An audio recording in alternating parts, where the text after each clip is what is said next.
படம் எப்படி இருந்துச்சு? செம்மையா இருந்துச்சுக்கா படம். ட்ரைலர்ல காட்டுனதை வச்சு நீங்க படத்துக்கு வராதீங்க. செகண்ட் ஹாஃப் ஃபுல்லா வேற மாதிரி இருக்கு. அஸ்வத் மாரிமுத்து மாஸ் பண்ணிட்டாரு சத்தியமா. இப்ப அசோக் மாரிமுத்து அப்படிங்கும்போது ஓமை கடவுளை வந்து வேற மாதிரி இருந்ததுல இது எப்படி ஆமா இருந்துச்சு? டோட்டல் நீங்க போய் பாருங்க, செம்மையா இருக்கு படம். செகண்ட் ஹாஃப்ல வெரி ஓகே, லவ் டுடே பாத்துறோம்ல, இப்போ இந்த படம் எப்படி இருந்துச்சு? இல்ல லவ் டுடே வேற ஜானர், இது வேற ஜானர். இது ஸ்டூடெண்ட்ஸ்க்கான இது, தப்பு பண்ணிட்டு திருந்துறதுக்கான வாய்ப்பு இது. அரியர் வச்சிருந்தா கிளியர் பண்ணிடுது. ரொம்ப கஷ்டமா இருக்கும். அழுதுதான் கடைசியா எல்லாம். அந்த அளவுக்கு எமோஷனலா இருந்ததா? எமோஷன் தான் எப்பயுமே மாஸ் ஆயிடுச்சு. பிரதீபோடைய படத்துல வந்து லவ் டுடேல பாத்துப்போம். அதே மாதிரி வந்து இப்ப டானு வந்து ஒரு ஒரு பேட் கேரக்டரா இருந்து திடீர்னு ஒரு குட் கேரக்டரா மாறுற மாதிரி அதே மாதிரிதான் அந்த லைன் கான்செப்ட் தான். பட் ஆனா இது கொஞ்சம் டிஃப்ரெண்டான ஸ்டோரி.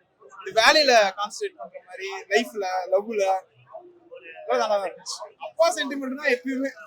ஸ்டோரி ஏதாவது புதுசா இருந்ததா? யூனிக்ல நார்மல் ரொட்டீன் ஸ்டோரி தான், பட் ட்விஸ்ட் அண்ட் டர்ன்ஸா போகும். அதுதான் பிரதீப் ரங்கநாதனுக்கு இது ஒரு ஸ்டார் வேல்யூ இன்க்ரீஸ் பண்ணனும்னு நினைக்கிறீங்களா? டெஃபினட்டா இன்க்ரீஸ் ஆகும். நீங்க பிரதீபோட ஃபேனா? இல்ல நான் வந்து தளபதி ஃபேன். ஓகே. எனக்கு பிடிச்சிருந்தது. சாங்ஸ் எல்லாம் எப்படி இருக்கு? சாங்ஸ் ஓகே தான். ஃபர்ஸ்ட் ஹாஃப்ல முடிஞ்சிருக்கு. எஸ்டிஆர் எக்ஸ்பெக்ட் பண்ணலாம். வேற ஒரு கேமியோ இருக்கு. அது நீங்க படத்துல கேமியோ சர்ப்ரைஸ் எலிமெண்ட் வருது. ஆமா நல்லா இருக்கும். அந்த கேமியோ வரும்போது நல்லா இருக்கும். இப்போ மிஷ்கின் இருக்காரு, கௌதம் வாசுதேவன் இருக்காங்க. இவங்களோட கேரக்டர் மிஷ்கின் தான். மிஷ்கின் மாஸ் தான்.